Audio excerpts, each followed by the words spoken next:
Hey, so it's been a few days since I recorded, but I'm gonna go ahead and go over Luke 17 and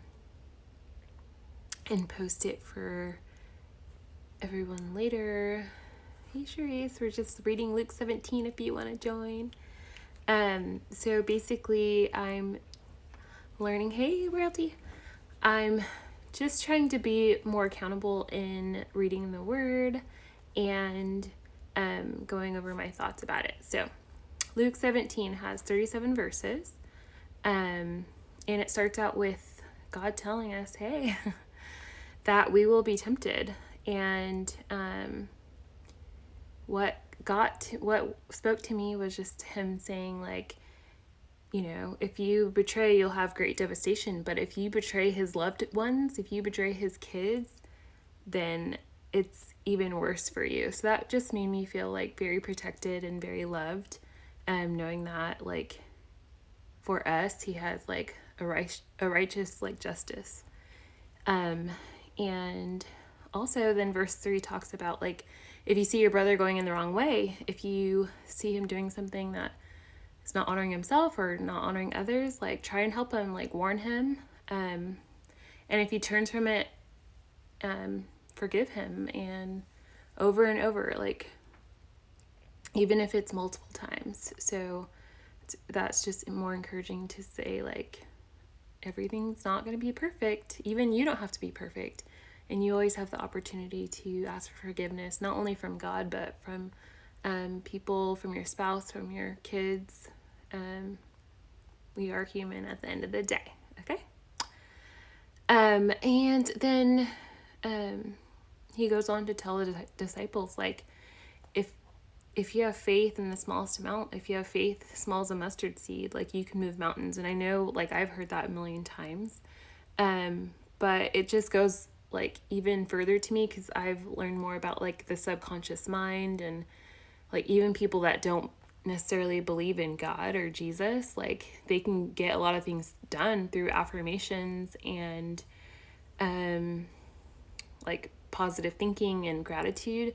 And so that is how we're made, whether we like believe in him or not. Like, our subconscious mind is so powerful, and we just have to believe just a little bit. So if we believe that he can do it, like, just having that little faith that like, literally, like, imagine yourself going outside and being like, tree, you move over there. Like, if I was to do that, I'd shock myself. But I understand that, like, God can do that if I have that faith to do that. It's just, I think I'd scare myself. So that, I think a lot of people wouldn't even really believe it, because they're like, can I do that? And if I did do it, like, I'd be scared. So so it's even more, like, it just goes to show, if you can believe a little bit for that, you can believe for other things, like your family members to be saved, or for you to get this job, or for you to be walking in his will. That's really what I want to believe, is that I can walk in his will and do what he wants me to do, because he knows me the best. He knows me better than I know myself. And then it goes on to talk about, like, the servant. Again, this is Luke 17. The servant that is a true servant will go out in the field and then come in, and they won't just feed themselves, but they'll, like, feed their master. And what came to my heart was just, like, you know, as a mother and a wife, or as a husband and a father, you don't expect, like, your kids, I mean, it'd be nice.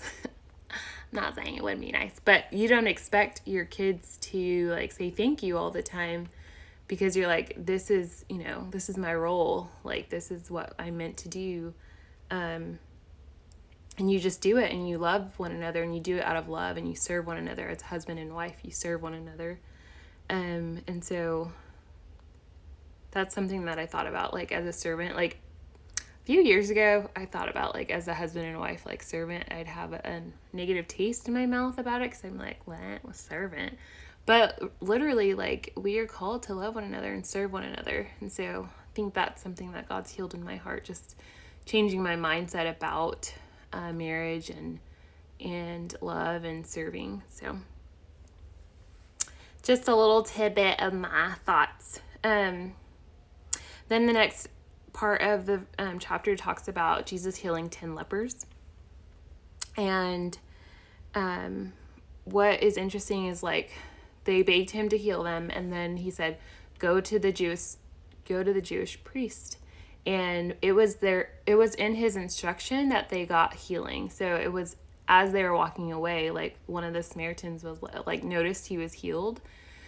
So to me, that's like, okay, when they first started walking, they weren't healed, but as they were going, he recognized, man, I'm healed. And so he's the only one that turned back to thank Jesus, and the other ones kept going. And I was like, okay, I wonder if like, did their healing stick, or does that mean like they weren't healed anymore? But that's me adding to the Bible. I don't know. But anyway, like the one Samaritan that turned back to thank him, Jesus said, where are the others?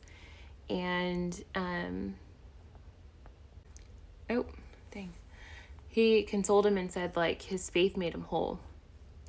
So it was in his action of obedience that he was whole, in his action that showed his faith, that his belief, like the little instruction that Jesus said, I don't want to say little instruction because some things can be big, and hard, but it was in that action of listening that he received his faith or his healing, and that faith in action is what got him the works. So that was really cool to see.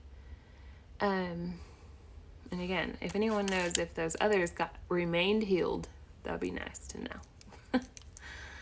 And then the next part was the disciples asking, like, I think they asked, like, or someone asked, when will your kingdom come? And Jesus was just explaining in verse 21 that we don't need to wait on it. It's already here. It's like his kingdoms are already here within some of you. And so my thought was just like, I want to do what I need to do to make sure that his kingdom has come within me, which is making sure I'm loving and helping and being a servant to others. And then verse 22 talked about Jesus telling the disciples, like, there'll be a time where like they'll want him to come and they won't be able to find him. And don't believe the people when they're like, oh, he's here or he's there. And I believe this is talking about like now, like I definitely want Jesus to come back now. All this crazy stuff going on in the world. And one thing I don't have to worry about is like if he's come already, like even if I hear, or just I posted a video of like someone putting like Jesus or something in the clouds, and like people were like praising and crying out to it. But literally, like, we don't have to worry about that, because it says that in verse 24, we will all know, like, just as far as like thunder goes through the east to the west, like everyone will see the same time. There's not going to be any question. So I just want to like put that out there. Like, if they say like Jesus is here or Jesus is there, go to this country, that country to see him, don't listen to them. And that's just a warning for all of us. And it goes on to say, just like it'll be just like the times of Noah or of Lot, like where people were having kids and building businesses and stuff. We don't know the time nor the hour. So continue. That just to me just said like continue your life, continue to love, continue to grow, and etc. But like he will come. He's coming at some point. And as a warning, it said, don't be like Lot's wife in verse 31. You're not gonna have time to turn back and go get your belongings. Like, it's gonna be like a blink of an eye. And it just said, remember Lot's wife. When she turned back, she turned into a pillar of salt, and definitely don't want that, even though salt is good for you and tasty, but I don't want to be that. And then it just talked about like, if you let go of your life, you will discover your life. And so that's what I want to do. I just want to pour out my life to like whatever he has me do, so that way I will discover what that is, what purpose he had me, why he made me, and why I'm here, period. And the last part I wrote down was just talking about the rapture again, verse 34. It was just saying like how two women will be in the field, and one will be working, one will be or they'll both be working, and like one will be taken, and like how it'll be just so quick. And then disciples were like, where's this gonna happen?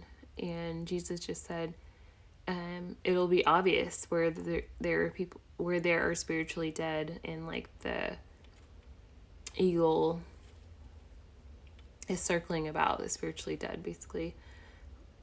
So I believe there's spiritually dead people everywhere, and that we need to be here to help people wake up, to just realize like he's coming, he loves you, he wants you, and like he's made you for him. And so that was verses 1 through 37, chapter 17 of Luke. This one didn't show as much of like Jesus like showing his like what I would say like his personality, like but it was really, it was good to have those little tidbits of information. And I just am here to learn and grow, and wanting to encourage other people to learn and grow in private and in public, so that way we can all be encouraged to continue to grow and love on one another. So I hope this helps someone. I hope you guys have a good night, and I'll talk to you later.